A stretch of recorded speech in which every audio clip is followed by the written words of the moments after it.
খবর আছে যে আমাদের এই পশ্চিমবঙ্গে আবারও করে আদিত্য বিড়লা গ্রুপ ফেরত আসতে চলেছে।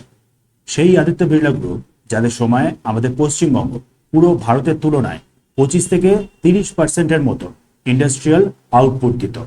1978-এ যে আদিত্য বিড়লা গ্রুপ আমাদের এই পশ্চিমবঙ্গ থেকে ছেড়ে বেরিয়ে গিয়েছিল। অ্যাকচুয়ালি দেখুন, 1919-এ জি.ডি. বিড়লা ফার্স্ট এস্টাবলিশ করেছিলেন আমাদের এই পশ্চিমবঙ্গে বজবজে বিড়লা জুট মিল, যার মাধ্যমে অ্যাকচুয়ালি তিনি ব্রিটিশদের, স্কটিশদের টেক্সটাইলের যে মনোপলি ছিল সেটাকে টোটালি ব্রেক করে দিয়েছিলেন। 1920-তে আবার তিনি বম্বে থেকে আমাদের এই কলকাতাতে রিলোকেট করেন কেশোরাম কটন মিল, সুতির শাড়ি, সুতির কাপড় তৈরি করার উদ্দেশ্যে। তারপর আবার 1965-তে এই যে জি.ডি. বিড়লা তার grandson Aditya Vikram Birla took over করে ফেলেন বিজনেসটাকে।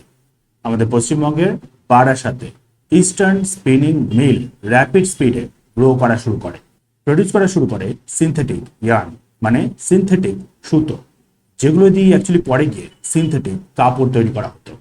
আদিত্য বিড়লা এই বারাসাতের ইস্টার্ন স্পিনিং মিলটার মাধ্যমে পুরো নিজেদের বিজনেসটাকে গ্লোবালাইজ করে ফেলেছিলেন।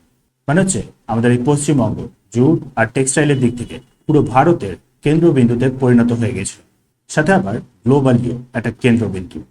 বাট তারপরে 1967-র দিক থেকে ম্যাসিভ প্রবলেম স্টার্ট হয়েছে নক্সালাইট মুভমেন্টের মাধ্যমে। 1971-এ আবার স্টার্ট হয় রেফিউজি ক্রাইসিস, যার ফলে আমাদের এই পশ্চিমবঙ্গের ইকোনমি সোজা ট্যাঙ্ক করে যায়।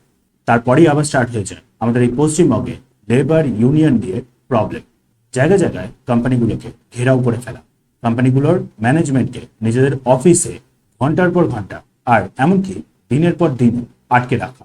জিনিসটা অতিরিক্ত হয়ে যায় 1978-এ, যখন স্বয়ং আদিত্য বিড়লাকে নিজের গাড়ি থেকেই বের করে প্রচন্ড পরিমাণে হিউমিলিয়েট করা হয়েছিল আমাদের এই কলকাতাতে রিজার্ভ ব্যাংক অফ ইন্ডিয়ার যে অফিসটা রয়েছে তারই সামনে। সিচুয়েশন ওই রকম, তার উপর আবার স্টেটের তরফ থেকেও কোনো রকমের কোনো প্রোটেকশন না দেওয়া, যার জন্যই তিনি বাধ্যতা নিজের পুরো বিজনেসটাকেই আমাদের এই কলকাতা ছেড়ে সোজা মুম্বাইয়ে নিয়ে চলে গিয়েছিলেন। যে তারপরেই তার দেখা দেখি আরও যে বড় বড় কোম্পানিগুলো ছিল, যেমন ধরুন সিংহানিয়াস, থাপার, তারাও হচ্ছে আমাদের এই কলকাতা ছেড়ে বেরিয়ে যায়, পৌঁছে যায় সোজা মুম্বাই আর না হলে দিল্লিতে। ফলে জানেন কি হয়েছে?